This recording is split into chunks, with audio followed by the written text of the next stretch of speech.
We made it. I didn't think we were going to go live, but we managed to get here. Good afternoon, everybody. I hope you are super well. Welcome to Hot Jobs with us here at Higher Military. If you and I have not met before, it's really nice to have you with us. Thank you for joining. My name is Lucy Robinson, and I am one of the recruiters here at Higher Military. With me today is Amber. Hey, Amber. Hey, Lucy. How are you? I'm here. I'm Lucy's thinking I'm Lucy's actually. had a busy day today, guys. Okay, Yeah, so yeah. It's been a busy day, but that's always a great day in the world of recruiting. And if you have been around us once or twice before, hey, Kristen, you will notice that I've taken my background off because my head was going back and forth and you couldn't see me. So I've ripped off that band-aid and now you can see my treadmill and my bike, and I will be decorating my new house very soon. Good afternoon, Gino. It's lovely to see you. Amber, yeah, we've both had busy weeks so far, haven't we? yes. I feel like it should be Thursday already, I but know.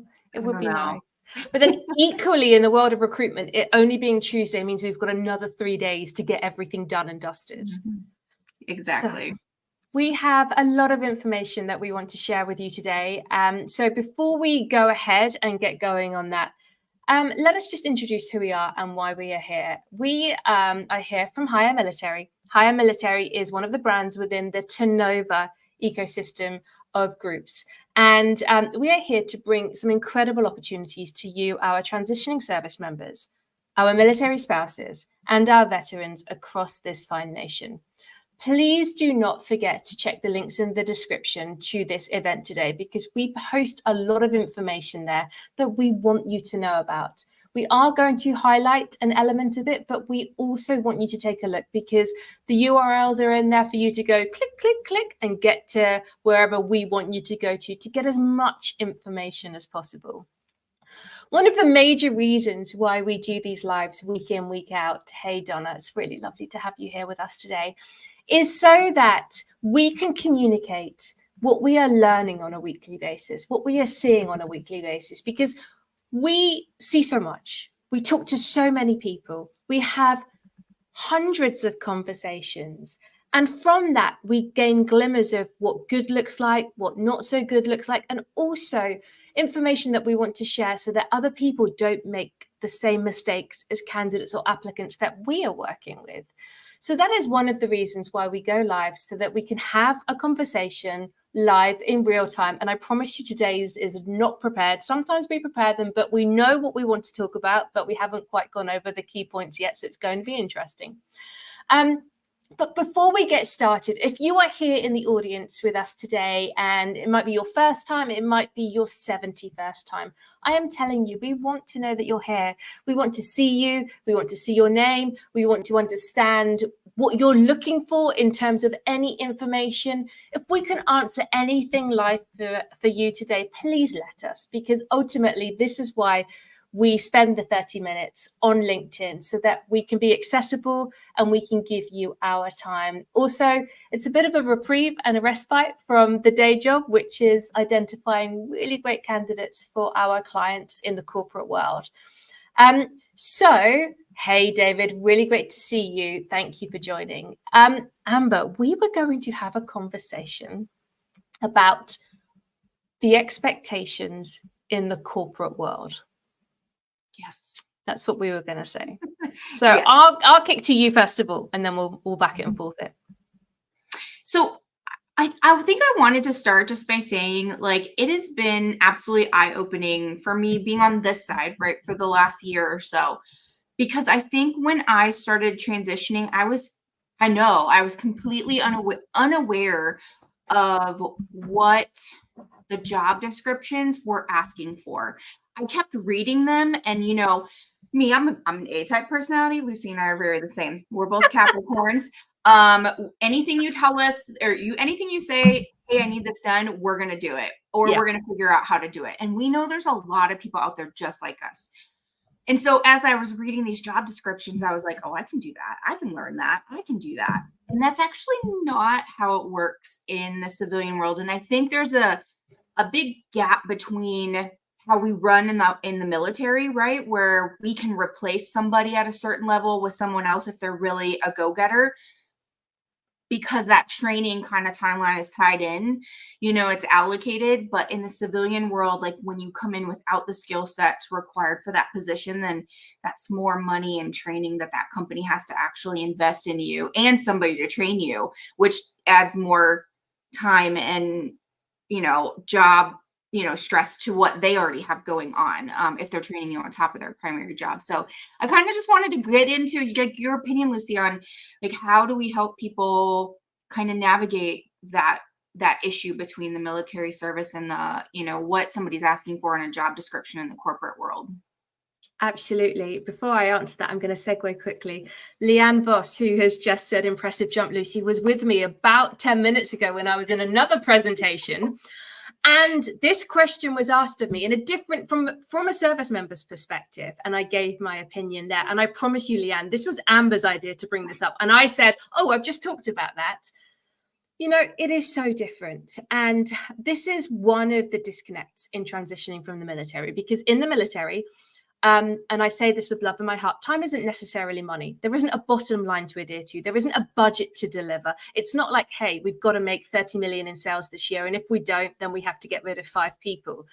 It's a different environment. And so as a consequence, in the corporate world, when people hire, they hire for a reason. And the reason is they have a problem. The problem is they've got a headcount vacancy. If they don't fill it, that headcount probably is going to be taken away from them. But when they fill it, they really need to have somebody, with the exception of the local onboarding and getting to know the company, they need somebody to hit the ground running. They need somebody with the skill set and the experience to go, yeah, okay, I've done this before, but it's a slightly different world, but I will learn this within a month. But, it's just like speaking English and American English. It's the same, but just a little bit different, and it's easy to pick up. And it's really hard to have that conversation a lot of the time with our service members. And again, I'm going to segue here because Amber is a veteran. She's got that mindset of a veteran. I am a military spouse. 2 different mindsets, 2 different levels of experience. But equally, we work in the same capacity, we work in the same field, and we have had the same conversations with people. And I want to position it like when you say I've done that or I can do that, it's a hypothetical. No, sorry, I say when I can do that. I'm a fast learner. How many times have we heard that? We're all fast learners. We can all pick things up. But that's not what a company is paying for when it comes to a new recruit. They're paying for your experience. They're paying for your training that you've already got. They're paying for you to come in and deliver almost immediately. And that is so different to the military environment where you do pivot, you do change. You might stay in the same career field, but based on your assignment, your role could be completely different. You could even work on one airframe and then go to a different location and work on a different airframe, but they will take the time to train you and do that because, that's where you are. That's what they have to do. And the difference is the corporate civilian world isn't the same, and it never will be. And that's really hard for us to manage because it sounds like we are sort of stomping on people's dreams, and it feels like we're saying, hey, you're wrong, and that's not what we want to do. We just want to be realistic in terms of expectation management, and it's hard, Amber, isn't it? It is. It's hard to learn too. I mean, I think it just takes time reading job descriptions, really digging into them, finding people who did those jobs before, talk to them to really find out like, hey, what does it truly take to succeed in a job like this? Because this is my ultimate dream job or whatever. And it's not going to happen overnight. And it's certainly likely now it might happen for some people, but rarely does somebody just snap their fingers from the military and go straight into their dream job. It takes time.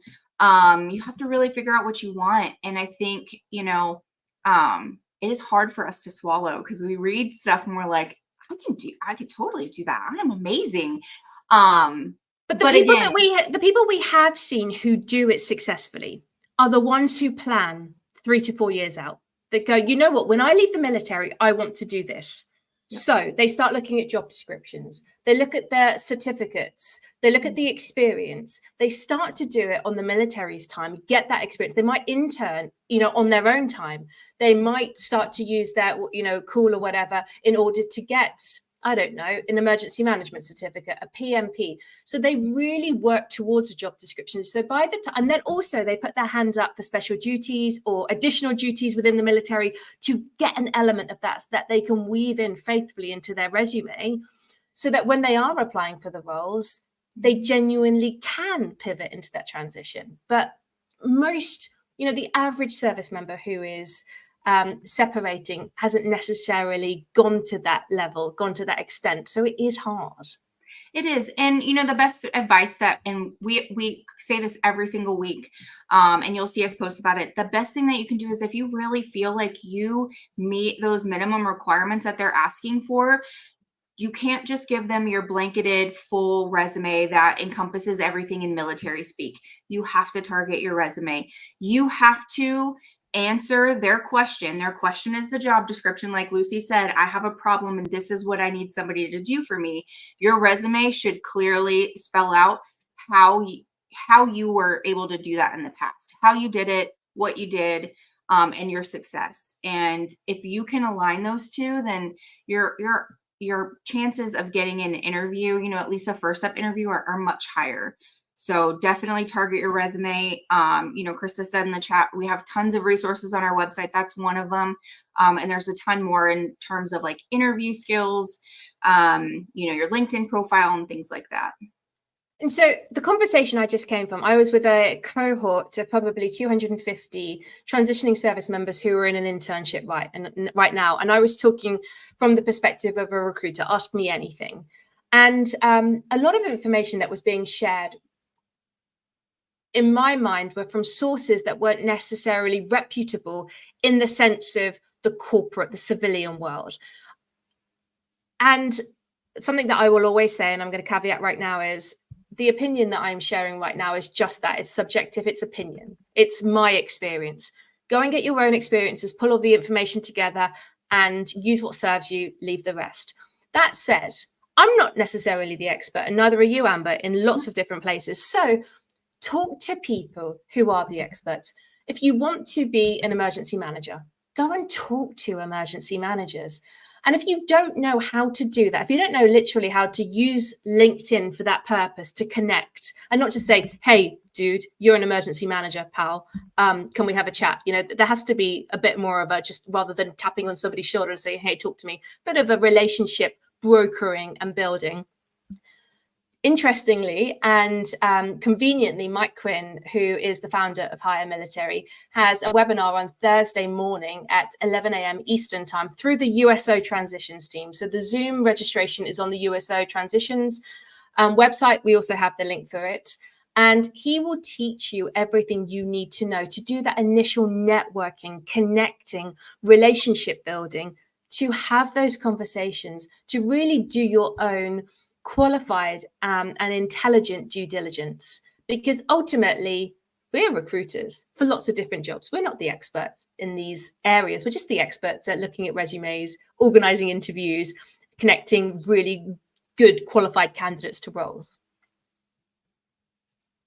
I thought you were going to say something there. No, you just leave me hanging. I was just agreeing. I was also reading Krista's latest comment. That I got to stop doing that because I'm trying to keep up and I'm like trying to talk about what she's talking about. That's what we're here for. Like Lucy said, we learn something new every day, and as we learn things, as we see things changing on this side, we're always going to bring that information to you, because things do change. The world is changing. As of recently, remote work has kind of gone by the wayside. And so we're seeing changes with our clients, with, what they want, and kind of how the industries are moving. So, we're always here to bring you the most latest and greatest information and resources, whether it's resume assistance. There are great companies out there who will help you. I saw a question about, translating that military school. I will say Hire Heroes USA absolutely is fantastic with helping with resumes, help you translate those skills into corporate speak. So and on that, so my biggest, when people say like translation and civilianization of experience, my thing is start reading the job descriptions of the roles that you want to apply to and use their language. It's not necessarily about changing it from military to civilian. It's about changing it from your experience to positioning yourself in a situation where you can show them that you have got the experience that they are looking for. So by reading all the job descriptions, you can go, I've done that. And you can start to feed and weave in their lines into your resume, which ultimately is a translation or a civilianization of your experience. So really, you do need to start looking at all of the roles or everybody who's recruiting for the job title that you are interested in, and see how they posture, how they position what they're looking for, and create that version of yourself. Absolutely. I can tell you, I personally stalked a lot of people on LinkedIn when I was transitioning, just because I wanted to see where'd they go to school, what kind of degree did they get, where'd they work at before, what were the jobs that they had leading up to this dream job that I have, right? And if they're really good with their LinkedIn profile, they'll put in there things that they did during their time at that, particular job. They'll put in different project, highlights from different projects that they've worked on, or whatever it may be, depending on the industry. And I looked at a lot of LinkedIn profiles there. I probably popped up on a lot of people's, connect people who have looked at you lately. So. I have got that hidden now that I've got LinkedIn Premium. Otherwise, the world and his wife would know that I would be stalking them.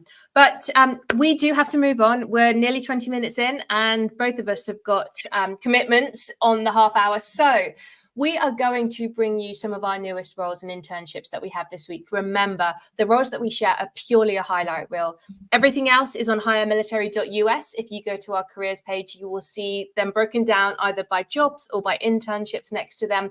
Internships, Amber will go over and who is eligible for those. But in terms of permanent jobs, let me share with you an organization who is fast to become one of our favored partners. Acuity International, they enable mission continuity and stability for government and enterprise organizations. They tackle some of the toughest projects on earth. And as a consequence, they have asked us to raise their profile and amplify their recruiting efforts across some of their more military affiliated vacancies. What that means is roles that really do require the military experience. So think positions downrange, think canine handler, think firearms instructor, armorer, military healthcare. They have an awful lot of positions that we are hosting on our website on their behalf. So do take a look at those. The majority of them are in Iraq and Somalia.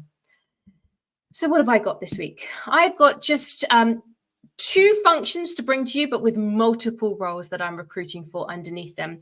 First and foremost, on behalf of one of the big 4 consulting firms, if you don't know what that means, that is KPMG, Deloitte, EY, PwC, one of those. We are recruiting manager and senior managers in internal audit. Some of the roles are remote. Some of the roles are in the DC metro area. You can choose Tyson's Corner or Arlington, and they are hybrid. So 2 days on site, 3 days off.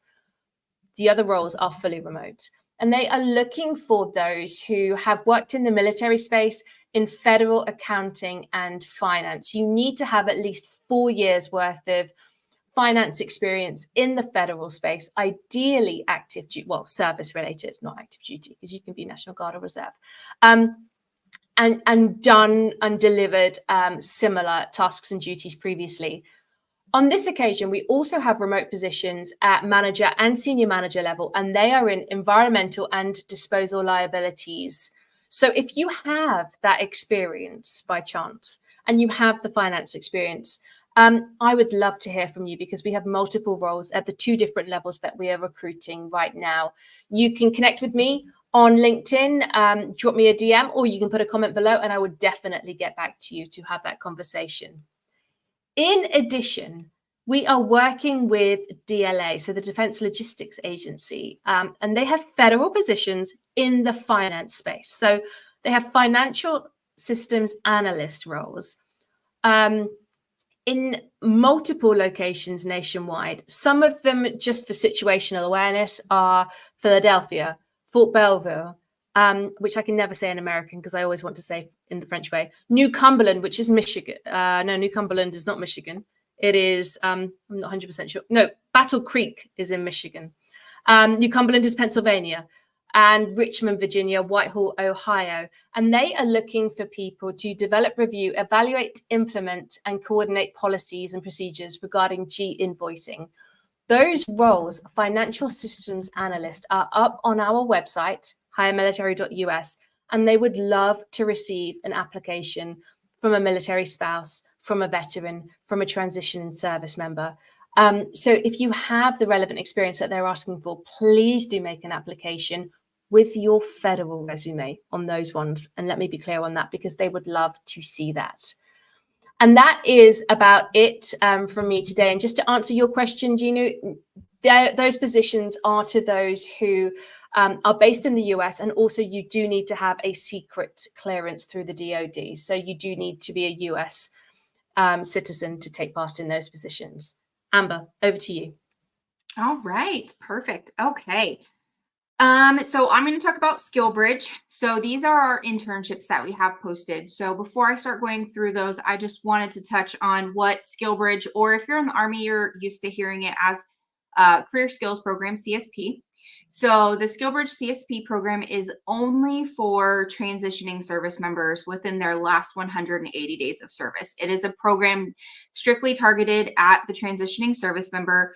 Unfortunately, it does not apply to spouses. It does not apply to veterans who've already separated. There are other internship programs out there for those two, for spouses and for veterans. However, this is not one of them. So these are internships that we have with companies who want to catch the transitioning service member during their transition timeline in order to, provide them hands-on training, education, and then hopefully a full-time employment at the very end. So these are within 180 days of your last day of service. So if you are unsure if you are qualified to participate in the SkillBridge program, I highly recommend you go meet with either your transition office, your education office, whoever your transition coordinator is, on your installation, and find out, what your window is.